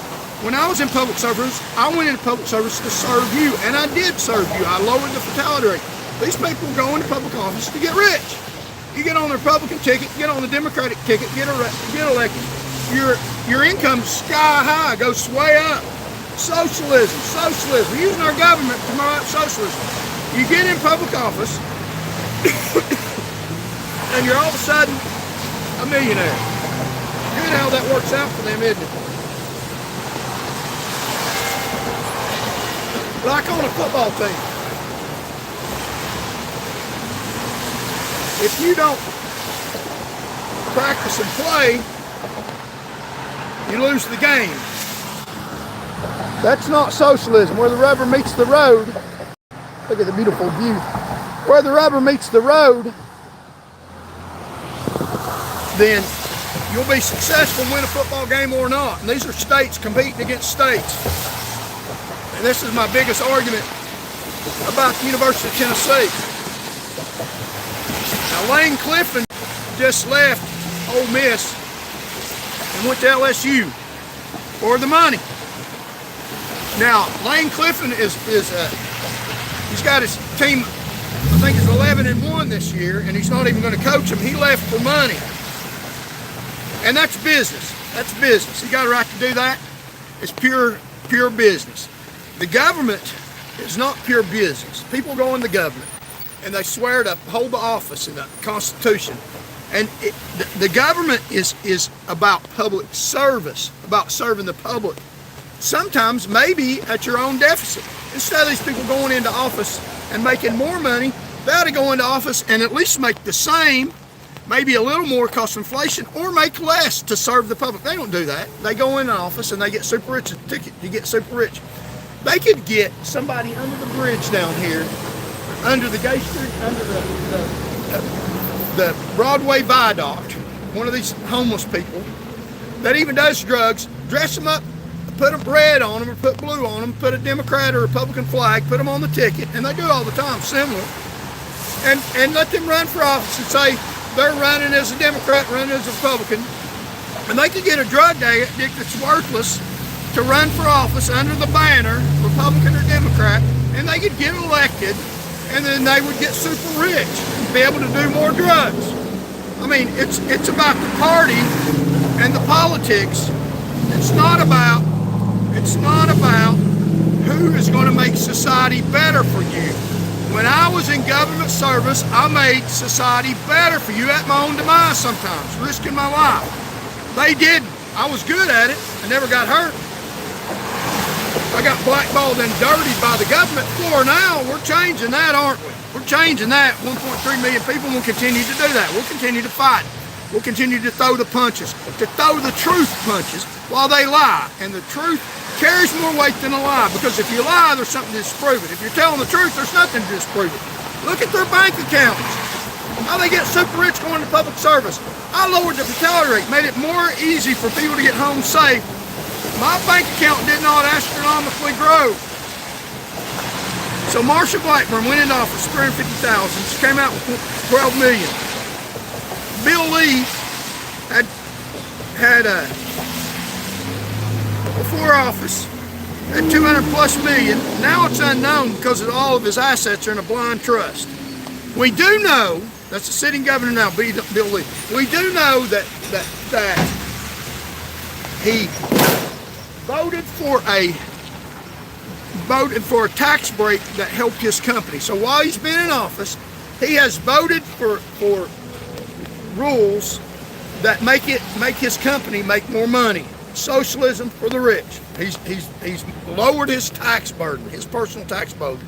Has your tax burden been lowered by a government service? No.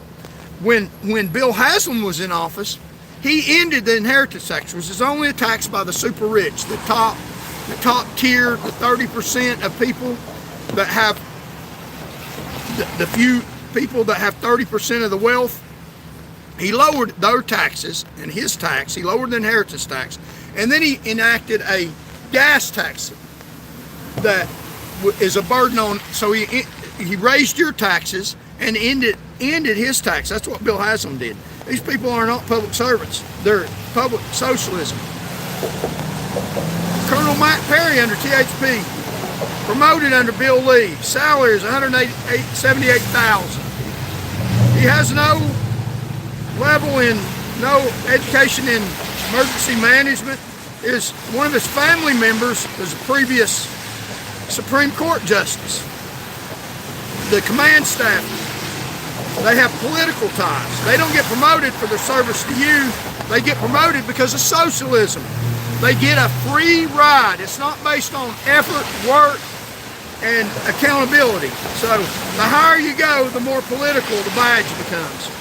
They do what they're told to do by the damn governor. The Constitution makes no difference. We need to fight for constitutional rights. And we will, and that's what I'm doing here today. Fight for the Constitution. So we started this show talking about former Governor Has-Been and all the wrongs that he's done, and he has. And this is what another billionaire called. He ran a socialist government. This is what another billionaire said. We got cheated or nearly cheated. I'm talking about Bill Haslam. I should have known better than to trust them, the Haslams. They acted like rascals. That's Buffett speaking for. They're shady. They tried to cheat us, and I regret doing business with them. I regret getting on with the Tennessee Highway Patrol. I regret it. They were not sincere. They were dishonest. They tried to manipulate the deal. That is Bill Haslam. He's still in power. He's still in power in the state of Tennessee. He runs the government in the state of Tennessee. He's still in power. He runs a unequal government with unequal distribution of resources. They get what they don't deserve, and you get scraps, and it needs to change.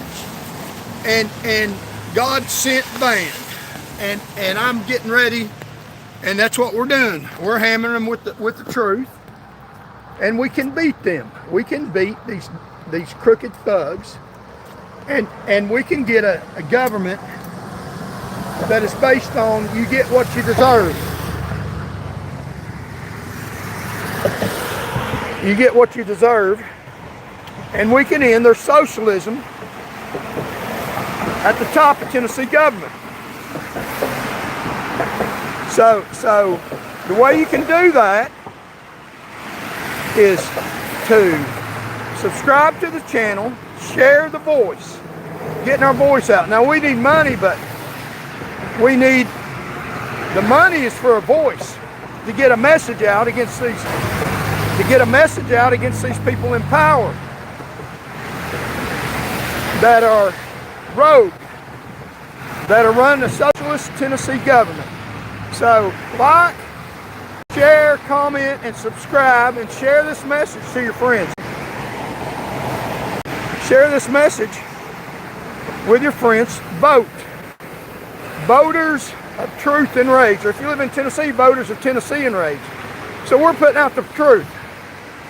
We're fighting these people that have declared war on us, according to Warren Buffett. They've declared war on us. They are raping the system and causing prices to go up. And until we vote these people out of office, it's not gonna get any better. It's gonna get a heck of a lot worse.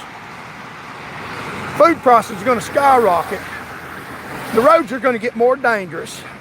You're gonna have more of their political cronies elected to public office. And the society in America is going to continue to go socialist for the people at the top. We'll be working hard to benefit the few rich billionaires, the few rich at the top, that right now have 30% of the wealth and resources in the United States of America. And me and you only have about 1, 2, 3, maybe 4% of the resources. So that's kind of a problem for us. And the way they get all those resources is they control the messaging. They control how you think. They control what gets out. They control the news media. They control judicial decisions that put out judicial lies.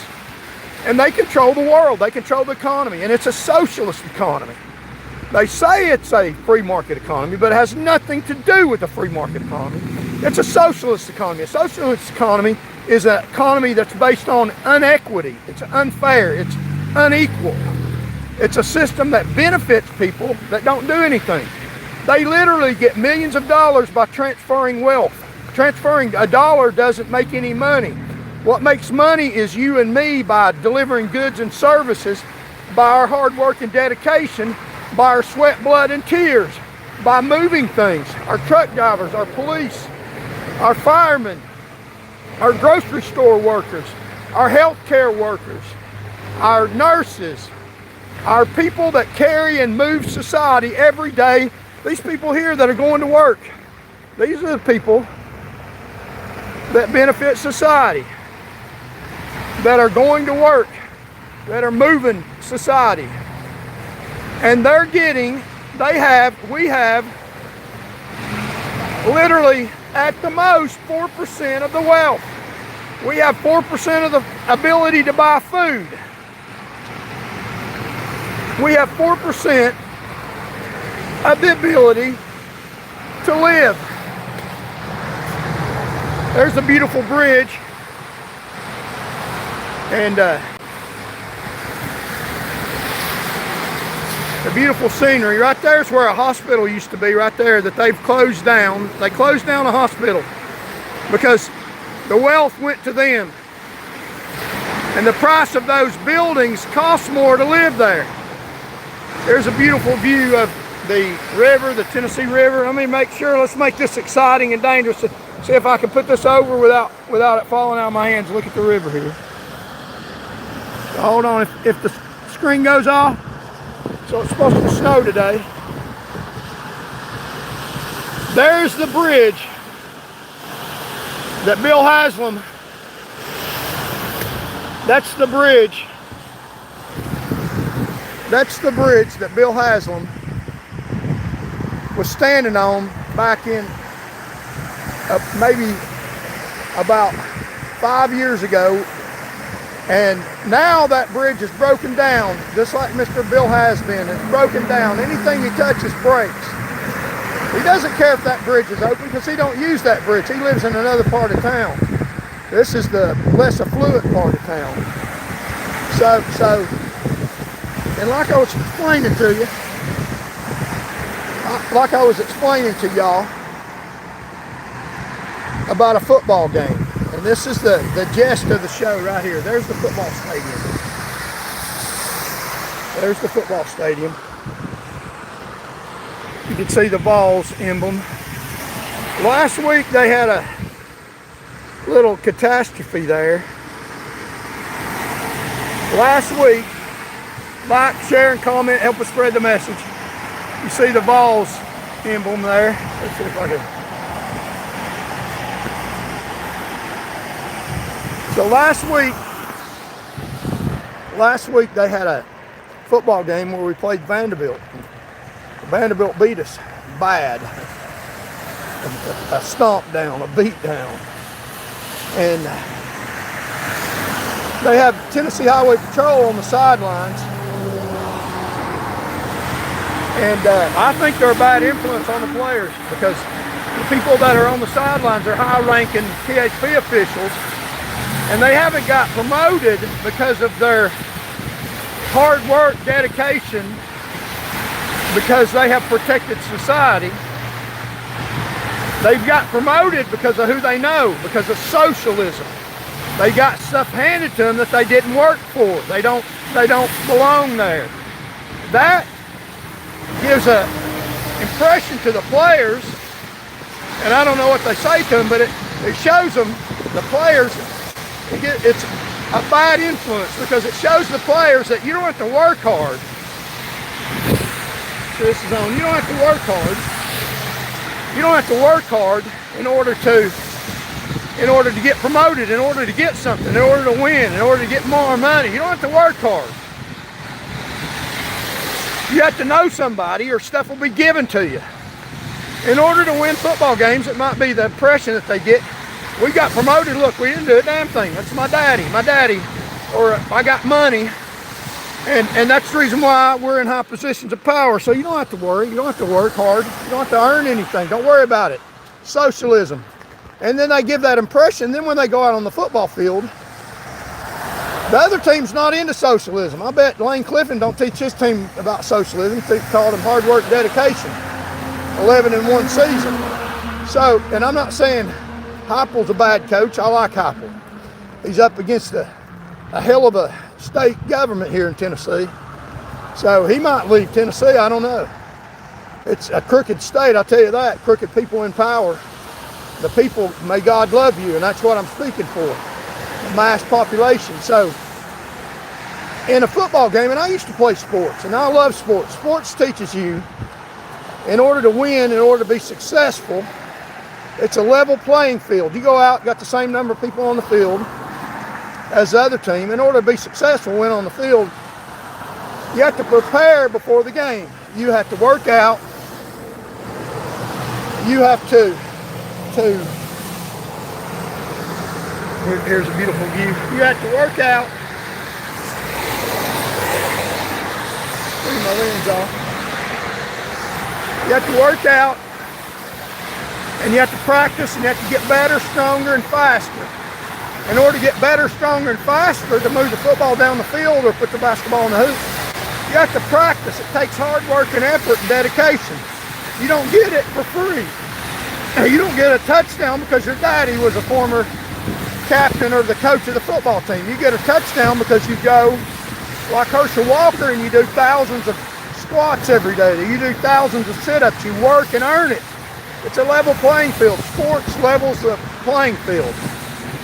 And you don't have a team that don't believe in hard work and dedication winning a football game. So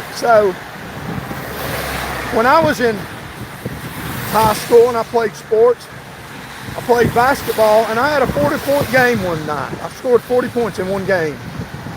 But that's just a fluke, right? No, it wasn't a fluke. During the summer, several summers before, I played basketball 8 hours a day. I shot basketball all day long, played sandlot basketball with friends. I was always playing basketball, trying to get better, trying to play better. practice, and I shot literally thousands of basketballs at the goal and hit them. And so then when I got in the game, I'd worked hard, dedication. So when I threw up a shot, it went in because I'd practiced. I practiced. I wouldn't have been able to score that many points had I not worked for it, had I not practiced. Those football players, they miss catches. They miss catches right in their hands. Sometimes a lot. And if they practice catching all day long, on their off time all summer long, it's going to be automatic. They won't miss catches. A lot of the failures in the football and a lot of failures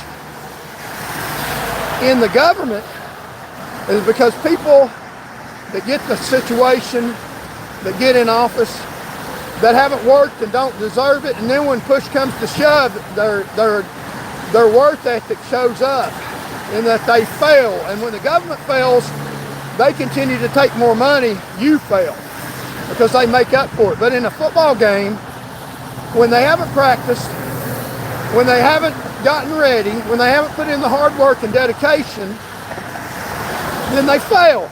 They can't catch the ball. If they practiced all summer long catching thousands and thousands of balls, when one's thrown anywhere close to them, they'd catch it because they practiced to do it.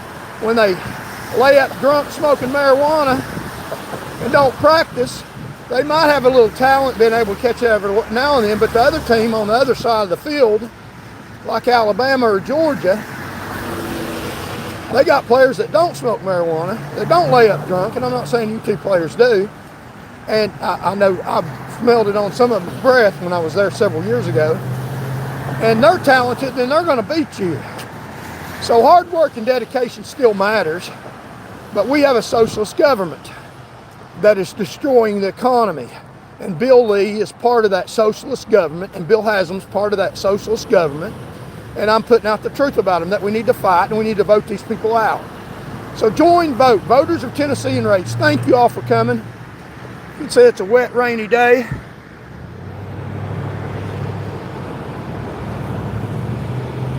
And I've hit the